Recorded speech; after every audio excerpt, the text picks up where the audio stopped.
Ya, masih dari Monaco. Kita lanjutkan lagi pembicaraan kita tentang akustik bawah air dengan perambatan suara. Kita akan berbicara mengenai perilaku-perilaku yang terjadi di dalam perambatan tersebut. Kita mulai dari yang pertama. Begitu suara itu dibangkitkan di dalam air, maka suara pasti akan terambatkan. Kita sudah belajar di segmen sebelumnya, ini terjadi karena sifat medium yang elastis. Nah, sifat medium yang elastis inilah yang memberi fasilitas kepada gangguan tadi untuk merambat ke tempat yang jauh.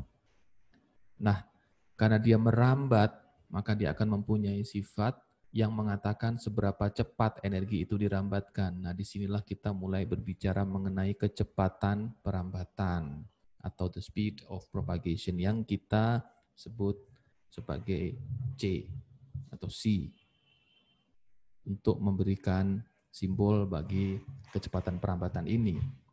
Nah, bergantung dari kepadatan dari medium itu, maka cepat rambat gelombang suara akan berbeda-beda pada densitas medium yang berbeda pula.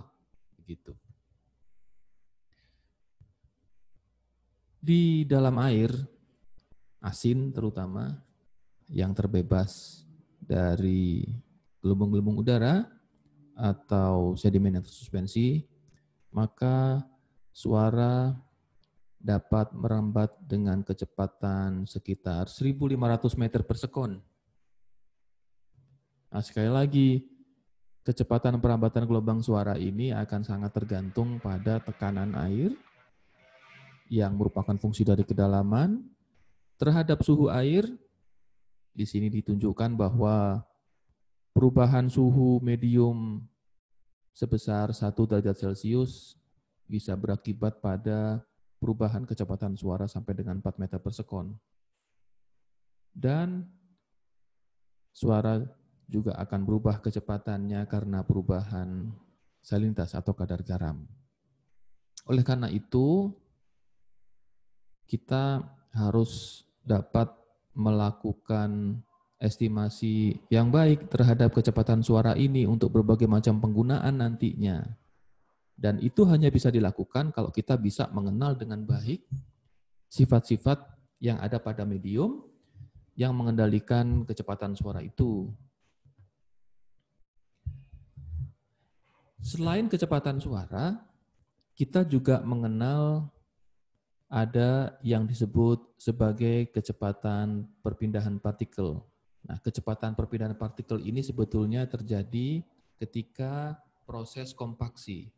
Ketika proses kompaksi, partikel-partikel akan ditekan ke satu sisi, dan karena elastisitasnya, dia akan kembali ke sisi yang lain.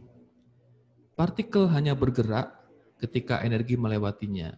Setelah energi melewatinya, maka partikel-partikel itu kembali pada kondisi semula. Dengan kata lain, partikel-partikel itu tidak ikut bergerak. Kita di dalam akustik bawah air menyebut sebuah terminologi yang disebut sebagai particle velocity, yaitu kecepatan gerak partikel ketika energi melewatinya. Nah, kecepatan gerak partikel inilah yang kemudian digunakan di dalam akustik untuk mengatakan sifat dari medium itu. Sifat dari medium yang dimaksud di sini adalah apa yang disebut sebagai impedansi akustik.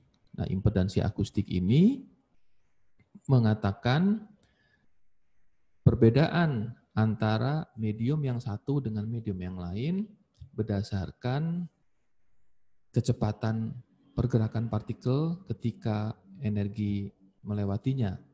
Nah, di sini ditunjukkan sebuah formula bahwa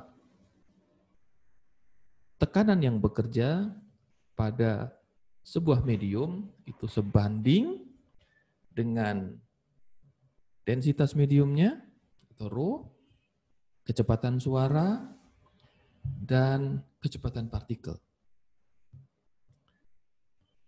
Nah, impedansi akustik ini yang kemudian dapat digunakan untuk menjelaskan berbagai peristiwa di dalam perambatan itu. Tergantung dari impedansinya, maka gelombang suara yang merambatkan itu dapat diserap sebagian oleh medium yang berbeda, dan sebagian sisanya diteruskan atau transmission. Atau dia dapat juga dipantulkan kembali ke semua arah. Kita mengenal satu, ketika dia dipantulkan kembali ke semua arah, sedangkan ada satu pantulan yang kembali ke sumber suara, itu disebut sebagai hamburan balik.